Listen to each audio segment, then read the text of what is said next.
Back in 2007, I wrote an article for a major dental magazine called Retire by 50, Is It Possible? Well, yes, it definitely is. I listed the traits of those people, those dentists that were able to retire by age 50. Some of them continued to work, but they all were able to retire if they wanted to. Well, since that time, I've met many, many more. And guess what? The traits are the same. Let's go over it. Personal. First of all, they all lived in one home until they were able to retire. A lot of them did retire. In fact, most of them did. Where do they live now? On large homes on golf courses. Yeah, very few are living modestly in retirement like they did beforehand. Most of them live in larger homes. Key thing is that they were all able to save at least 25% of their net income per year. 25%, that's a lot. That's what it takes. They paid cash for cars. Some bought new, some bought used. Interestingly, there was a large group that bought luxury cars but waited 2 to 3 years to buy them. They bought used, 2 to 3 years old, and paid 40 to 50% less. Another key thing, the spouse was on board financially with the doctor. In fact, the spouse was often more frugal than the doctor. Investing, all sorts of different ways. Some did it on their own. Some used a traditional broker. Some worked with a certified financial planner. It was all different. And there was no particular way that they invested, but they did save 25% per year. Okay, let's talk about their practices. What were the traits of their practices?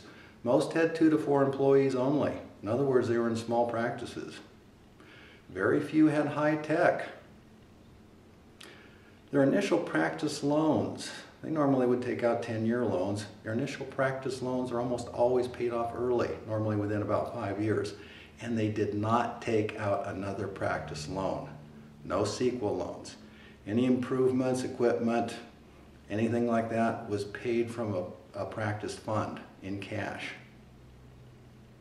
Most practiced in one location. 90% practiced in one location until they were able to retire. I'd like to give you a quote from the article from the Dr. Howe that was interviewed, and I think it's a great one.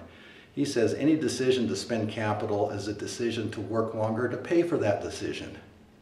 He says decision, decision, decision, but I think it's great. Let's go over it again. Any decision to spend capital is a decision to work longer to pay for that decision.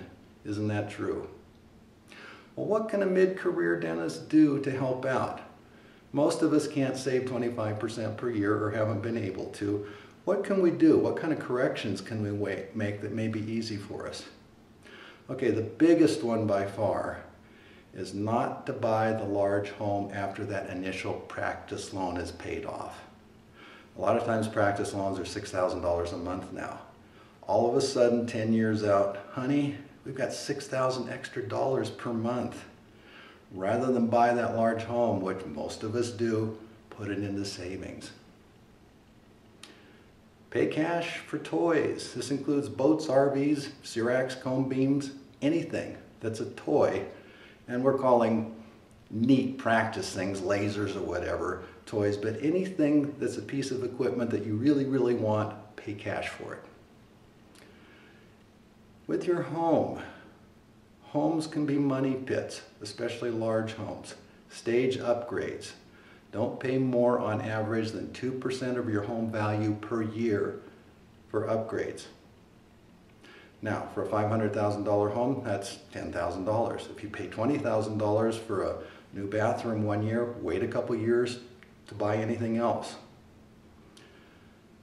Also, after that initial practice loan, don't take out another one.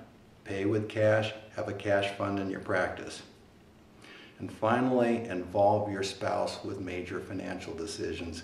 In fact, have them in on what budget items are important to you. Go over that a couple times a year.